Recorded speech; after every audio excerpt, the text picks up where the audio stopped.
Do you like playing with balls? No, I'm not talking about footballs. I mean your balls. Our friends at Manscaped, the global leaders in below-the-waist grooming, want you to shave your pubes with the Tom Brady of ball trimmers, the brand new Lawnmower 4.0. Only the GOAT technology for the greatest balls of all time. When you're going towards the end zone, make sure you use the right tools for the job and choose Manscaped.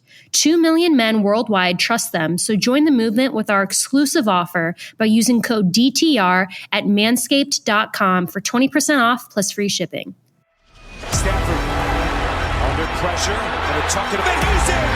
Darrell Henderson, he's off and running! Has Woods, touchdown! Cooper Kupp just went up and took it away. Van Jefferson for the touchdown. Aaron Donald smothers him. Jalen Ramsey with the pop-up. Sacked by Leonard Floyd, having a day again. Darius Williams with a diving hit. Jordan Fuller comes up with his second interception of the night. Welcome back in, guys. This is the Downtown Rams podcast. I'm your host, Jake Ellenbogen. Unfortunately, unable to join me is Alexis Kraft. She'll be back likely next episode. She's dealing with a personal issue, so you just have me this time around. Episode 384. And in this episode, we're going to be talking about the Rams and Lions. Rams 28-19 win over the Detroit Lions. The Lions pulled out all the stops. Were impressive. They really hung in there. The Rams were able to take care of business. Before we get into that, though, guys, I just want to let you guys know about BetUS. BetUS.com is the sports book that, one, they basically cover us. They they're a sponsor of our show, and I love using BetUS. Highly recommend them. But they're your sports book that you need with integrity and longevity. You may already know this, but BetUS has been pioneers in the sportsbook industry for almost 3 decades, thriving and paying their loyal customer base. That is betus.com, and they have loads of bonuses. Join now or call 800-69-BET-US. That is 800-MY-BET-US. You receive 125% sign-up bonus by using bonus code RAMS125, as well as 200% sign-up bonus when using crypto using RAMS200. They have re-up and referral bonuses also. The BetUS is known as America's favorite sportsbook for a lot of reasons. BetUS has all of your NFL games with team and player props and loads of futures. You can bet UFC matches, you can bet props, you can bet PGA golf, round matchups, and even live betting on most sports as well. The online casino has hundreds of games, and the racebook has all of your horse tracks. They have every bet type pretty much imaginable, and the Sharp BetUS mobile platform is easy with full betting options. Follow my lead, get your phone, online, and social sports betting partner with integrity and longevity like I did. BetUS. You bet, you win, you get paid. BetUS. So, guys, just highly recommend BetUS. Like I said, the 125% sign-up bonus when using RAMS125. But if you are not really into using US dollars and you want to use crypto for any reason, right now you can use crypto, and that'll give you 200% bonus at sign-up. So let's dive into it. Rams, Lions. This was not the blowout that I anticipated. As you guys know, I had the Rams winning 41-10. This wasn't that type of game, but it kind of goes to show you how this league works and how, any win is a good win. This is not a league in which it is entirely predicated on how much you score. Really what it comes down to is with the NFL, scoring is entirely for the fun of the audience. The audience, of course, being this is really an entertaining business, whether you like it or not. This is what it is. It's entertainment. You pay to watch them at the stadium as entertainment. You buy jerseys, you buy hats, you buy memorabilia and all that stuff because they entertain you and you support them. Well, here's the thing, though. Okay, it's not a college football playoff committee. These are not style points. Winning 28-19 against an 0-7 team shouldn't be considered impressive. However, just getting the job done in this type of style of game was impressive to me, okay? It did not work out the way they wanted it to. They did not want to go down 10-3. They did not want to go down 10-0 without Stafford having the ball in his hand. That happened because the Lions came away with an explosive play to start off the first drive. Rams defense pretty much held them, and then they gave up a 63-yard touchdown to DeAndre Swift. That was just a beautiful play call, happened at the right time. Jared Goff was getting a full-on all-house blitz, just dumps it off to Swift, and he's gone. 7-0 Lions. But then after that, the Lions line up to kick, and instead they drop a little bit of a quick one on the Rams. They decide to go with a onside kick, which doesn't have a ton of success in the league as far as recovering it, especially with the new rules. However, this was a surprise onside kick, and it worked. It was a perfect type of spin on the ball. Troy Reeder was trying to make a play on it. It's just really hard because the Rams did not anticipate this. It was really well done by the Lions. They stole another possession, and the defense held them to a field goal, so they were up 10-0 going into the Rams' first possession. Okay. This game really showed you, though, that the Rams could win this type of style of game. This got away from them early on without their offense even being able to step on the field. They were already down 10-0. That's a little bit unprecedented this season entirely, but maybe even over McVay's whole career. I don't think he started down 10-0 ever as a head coach. I mean, I could be wrong, but I doubt he started 10-0 without the offense being on the field at one point. I mean, that's impressive by the Lions. You kept Stafford off the field. You scored 10 points to start the game. However, this is what it comes down to. The Rams have a better team. So if you're going to, hate on Detroit for doing things like that, fine. We have to realize Detroit is going to have to pull out all the stops. They are admitting they are not as talented of a football team as the Rams. I don't have any issue with that. They're 0-6 at this point in time. They become 0-7, but they really went down fighting. It came down to the wire. You look at the Jalen Ramsey interception. People might have forgotten, but that is really what sealed the deal there. Jared was going down the field to try and, make that a game. That was a crucial interception. So, all in all, thought Jared Goff played pretty solid. I'm not the biggest fan of Jared Goff's play this season, but I do think, if you look at the QBR, you look at the passer rating, you look at his 2 interceptions, I don't think it's entirely a great example of how well he played. With that being said, I don't want to give him too much credit because I do think he played within the system. I don't think he had to make too many crazy decisions. For the most part, Khalif Raymond did a really nice job. This was his career day. 6 catches, 115 yards, was getting open left and right in the Rams secondary. DeAndre Swift caught 8 catches for 96 yards and a touchdown, which was a career day for him. I believe it's career high in receptions for Swift. You had 6 for 48 for TJ Hawkinson. Then after that, Kadarius Hodge, former Ram, came down with a catch for 3 yards. Darren Fells came out with one of his 5 catches on the season for 6 yards. And then that was really it for the most part. As far as the receiving goes, the run game, they ran over 137 yards on the ground. But that 28 of those yards came from CJ Moore's, fake punt, if you will. And, Jamal Williams and DeAndre Swift, they had some chunk runs, but all in all, 12 carries for 57 yards and 13 carries for 48 yards isn't exactly overwhelmingly successful. So the Rams were able to get back into this game after being down 10-0 due to the fact that, they have the better team. Matthew Stafford showed you why the Rams went out and traded for him. Had this been on the flip side and say Stafford was on the 0-6 team and the Rams had Jared Goff at 6-1 or 5-1, I would have imagined that, this is a game that Goff might have lost, honestly, because you had to do a little bit more. And I think Stafford did that. Had an 85.8 QBR, was only sacked once, threw 3 touchdowns, 334 yards. Was just really impressed with Stafford's ability to bounce back from being down 10-0. They got right back into it, and it wasn't a big deal. Threw a touchdown to Van Jefferson, who caught 4 catches for 43 yards. Henderson got involved, 3 catches for 19. Higbee, 5 catches for 46. Then you have Robert Woods, 6 catches for 70, and Cooper Kupp coming down with 10 catches for 156 yards and 2 touchdowns, including a monster gain in this one. He had a 59-yard catch. So it was a big day for Cooper Kupp at the office, big day for Matthew Stafford in front of his old team.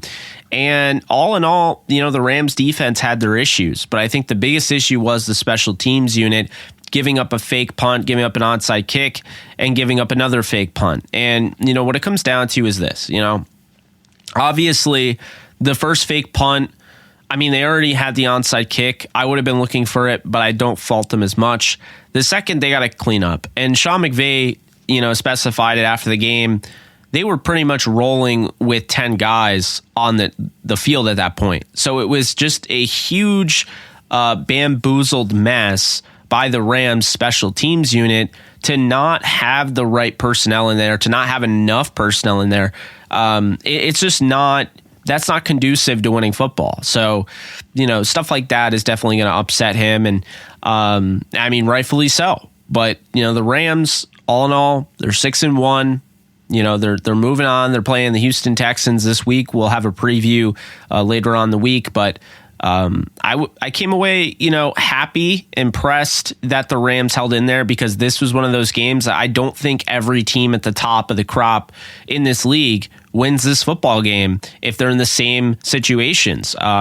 For instance, I think there's a lot of teams in this league that like to get off to great starts and can't recover starting off slow. This is a show that the Rams can, and it doesn't matter if it's the Lions. I think the Lions beat the majority of teams in the league in this game based on what they were able to do. I really do, and they were in this game. The Rams scored 11 in the fourth quarter and held Detroit scoreless. That was the only quarter they did. The Rams defense, came to play at the end, but all in all, I just think there was a lot being thrown their way, a lot of curveballs to try to, some trickery being thrown in there to try to gain an advantage, gain an edge. And I think it worked. But when you're as talented as the Rams and you're as, collected as they are, they were able to bounce back and win this game. So what are the biggest takeaways from this game? I think the first thing is, obviously Cooper Kupp is leading the league once again, triple crown in receiving yards, in receiving receptions, and then receiving touchdowns. But I'll take it even a step further. Nobody in the Super Bowl era has had 800 plus receiving yards and 9 touchdowns. So what he's doing is just really incredible. He is on a ridiculous pace. He could win Offensive Player of the Year. I think it's going to be between him and Derrick Henry at this point, since I don't think a receiver or running back will win the MVP. It's kind of low-key a quarterback award that they refuse to admit. But he has just been unbelievable, and I think the thing that needs to be said here is that as great as Stafford is, Kupp was always very good. I don't think Stafford has allowed him to elevate, but Kupp has definitely gotten better. He's improved. This isn't the same receivers last year. He's definitely improved in areas. I think Robert Woods is also very, very good. But, it's hard to say that Robert Woods and Cooper Kupp are 1A, 1B at the moment now, the way Cooper Kupp is playing. And albeit, a lot of that comes down to targets. Robert Woods caught 6 of 6 for 70, and Cooper Kupp had 13 targets in this game. I've not seen Matthew Stafford target a guy this much since Calvin Johnson. He just loves Cooper Kupp. So, I think it presents opportunities. We've seen this before. Teams try to take Cooper Kupp out of the game, and they can't. But even if they try to, it opens up the opportunity in a one-on-one matchup, or even say he's wide open, isolated on a linebacker or something like that with Woods or Van Jefferson or Deshaun Jackson or Higbee or somebody. I think that's the thing. And I think the Rams will happily trade that off because, at the end of the day, all they want to do is win the football game. They're not about the style points, and I think that's a big thing I can't stress enough. It's not about style points. You might as well call this particular episode the not style point episode, because they scored 28, but they didn't do it like in a pretty fashion. And they did give up, they gave up 19, but then everyone would say, well, they did it against the 0-7 Lions. So, I think this is just a really good win all in all. They're not going to be easy. They're not all going to be easy. But, I think what it comes down to is this. This is a game that could have easily been your Jets game of the season, and you hung in there and you made sure it wasn't that. So, big stuff there for the Rams. They have to feel good about that moving forward. And now they have the Texans coming up, and we'll see how they, bounce back from that. I did notice there were some people that were concerned about Darrell Henderson. He ran 15 carries for 45 yards. I'm not at all concerned. He's been a model of consistency this year. Despite missing a game, he was top 10 in every rushing statistic coming into this game. I'm sure he's still right around that top 10. It wasn't the best day at the office running the football, but you got to give the Detroit Lions some credit up front. Levi Onwuzurike, the second round pick out of Washington, had himself a game, as well as Michael Brockers in the trenches. Trey Flowers helped out a little bit. And then on top of that, you had guys like Jalen Reeves-Maybin and Alex Anzalone coming up and making a play in the backfield. Now you had Jerry Jacobs and Julian Okwara both coming away with tackles for a loss. So I think they just did a nice job, with Penasini in there as well. They just have a lot of bodies, I think, that, they're playing well. The defensive line's playing well. The defense isn't that bad. I can't stress that enough. And so I think that's really what it comes down to. I think there are people that looked at this defense and thought they'd be bad. But I thought Oruwariye did a nice job in coverage. I don't think he had a bad game by any stretch. I just think, sometimes you're not going to get the run game going. I thought this was probably the first, in my opinion, I think this was the first week where I finally saw some little bit of a pushback on Brian Allen. I thought he's been really good all season long. He got pushed around a little bit in this game against Brockers and Onwuzurike and Nick Williams and guys like that. So, you have to figure it's coming, but, you get that out of the way now and obviously, move on. You play better. But the Rams are still able to win the football game. So I'm not going to spend all this time and question Darrell Henderson, because 15 carries, 45 yards, that's not him. Life is back on sports bettors, and BetUS has your NBA, NHL, UFC, PGA, and yes, NFL betting lines up on their 27th year and live betting on all of it. Log into BetUS, that is BETUS.com, or call 800-792-3887. That's 800-79-BETUS. BetUS for 125% bonuses with promo code RAMS125. Customer service pros are ready to get your phone, social, and online sports betting kickoff started now. Play with the proven mainstay in the industry, BetUS. You bet, you win, you get paid. BetUS.com. Ready for an out-of-world experience, fellas? Look no further than the Performance Package 4.0 from Manscaped. That has just taken off in not only the USA, but Canada, the UK, across Europe, Australia, South Africa, and Singapore. Inside this package, you'll find their Lawnmower 4.0 trimmer, Weed Whacker ear and nose hair trimmer, Crop Preserver ball deodorant, Crop Reviver toner, Performance boxer briefs, and a travel bag to hold your whole solar system in.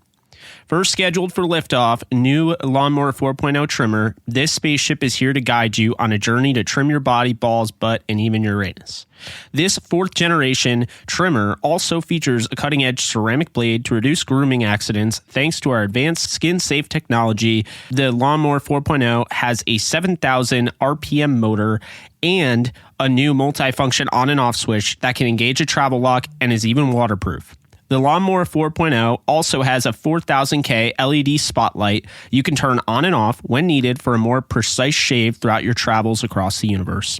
The Performance 4.0 also includes the Weed Whacker. It's like having a little astronaut to chop your worst weeds up the top of your nose and your ears. The Weed Whacker is also waterproof and uses a 9,000 RPM motor-powered 360-degree rotary dual-blade system.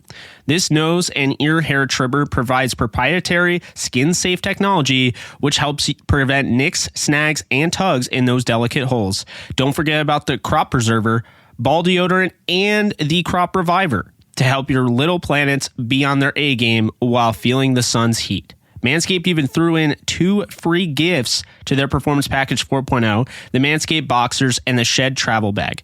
Aboard Hairy Balls, Buzz Lightyear that Woody with Manscaped. So looking at the Rams defense, you had 2 sacks. One came from Sebastian Joseph Day. You had a tackle for a loss from Sebastian Joseph Day, as well as a tackle for a loss from Jalen Ramsey. And 7 tackles, 3 solo, 1 sack, and 1 tackle for now former Ram Kenny Young. And I'm going to talk a little bit about that in this recap because Kenny Young was traded surprisingly on Monday. For basically the Rams packaged Kenny Young in a 2024 7th round pick for a 2024 6th round pick. So clearly this has salary cap, reasoning behind it. I'm not going to hold back. I think it's utterly stupid to trade a starting linebacker like that. I just think is dumb. You're only saving $1.4 million. I personally don't think they got anywhere near as much as they could have. I think there are teams that are desperate that could have even offered picks in this upcoming draft. So I just think, one, Les Snead does a lot of great things. He was able to swing a deal for Matthew Stafford and Jalen Ramsey and, Dante Fowler, who was a key part in helping them get to the Super Bowl in 2018. But for every one of those, he, for whatever reason, doesn't know how to sell his players. They traded Michael Brockers away for nothing. They traded Kenny Young away from nothing. I mean, you watch Michael Brockers in that game, that guy definitely has value. He was playing well. This is what I'm talking about. And the Kenny Young thing, I know there's some people that weren't a huge fan of him, but I'll just say this. Had this trade been made last year, I wouldn't have really cared. I would have been a little shocked, but I wouldn't have cared. Because I wasn't as high on Kenny Young. I don't think he played that well. And then really, I felt like not until the Patriots game. I think the Patriots game, he had the pick 6. You started to notice his confidence boosting. But then in training camp, everyone was just raving about, what he was doing. And then sure enough, it translated to the field in the regular season. And he's been having a good year. So to trade away, when you're 6-1, to trade away your starting linebacker who's having a very good year, because you're worried about the future and $1.4 million in cap. I understand they're put in a weird vicarious position because of the fact that they essentially have to keep paying these guys from their practice squad to elevate them to the active roster so they don't get, picked up and so they can use them due to injuries. And that does cost money. But to, cut Kenny Young, or I say cut, I mean, they might as well have. They've got nothing for him. To trade away Kenny Young to the Broncos there, I mean, the Broncos are in need of a linebacker, a team that was in that much need of a linebacker, and you moved up a spot, you moved up a round in the 2024 draft, 7th to 6th.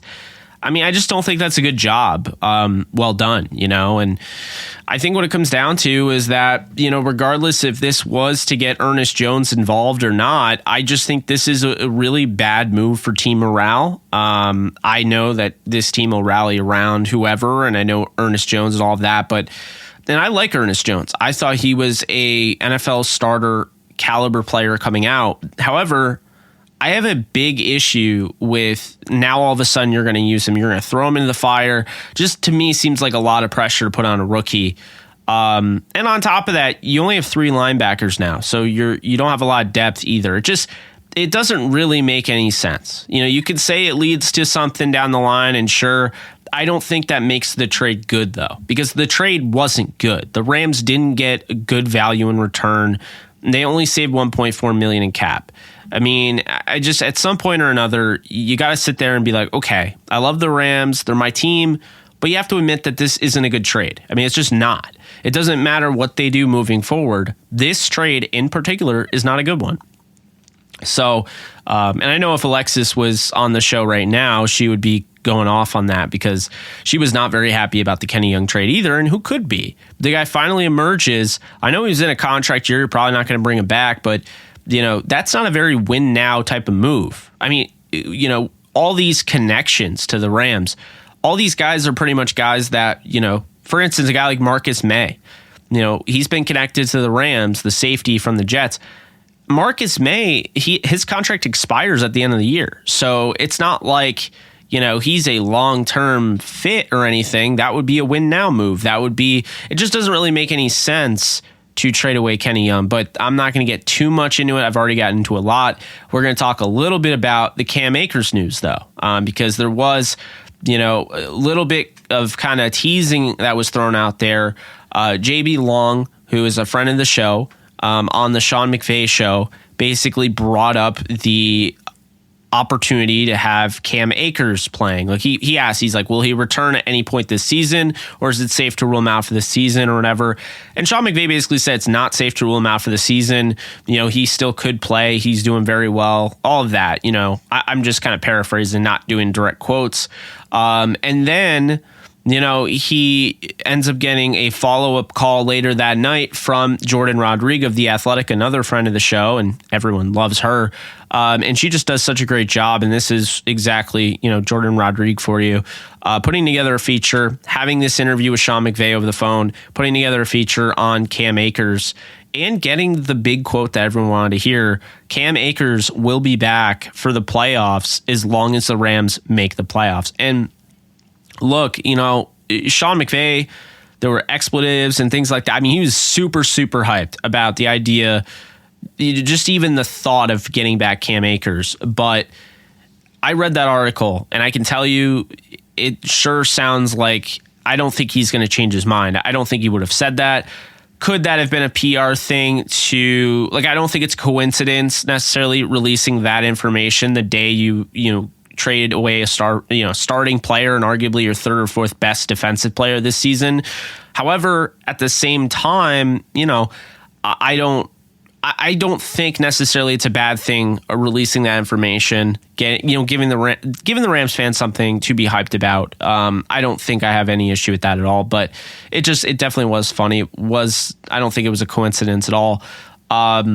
But yeah, Cam Akers and what he could do for this offense, we won't know until the playoffs, but that would definitely be something. I think the thing that I was most impressed with that he explained is that he wanted the opportunity to use both of them on the same field at the same time, Cam Akers and Darrell Henderson, which I've been begging for a while.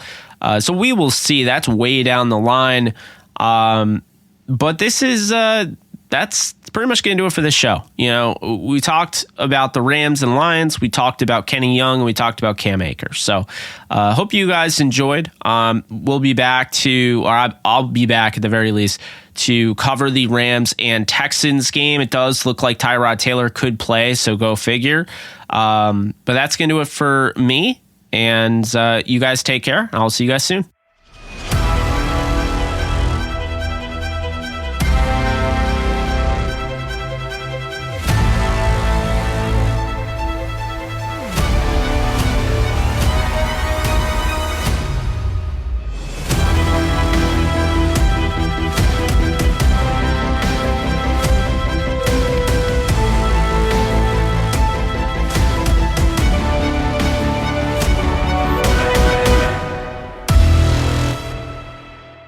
Bet with the 3-decade leader, BetUS. Join now for 125% bonus or 200% bonus with crypto using promo code RAMS125. And bet sports, casino, horses, pop culture, and more at betus.com. You bet, you win, you get paid. BetUS. Get 20% off and free shipping with the code DTR at manscaped.com. That's 20% off with free shipping at manscaped.com, and make sure to use code DTR. Unlock your confidence and always use the right tools for the job with Manscaped.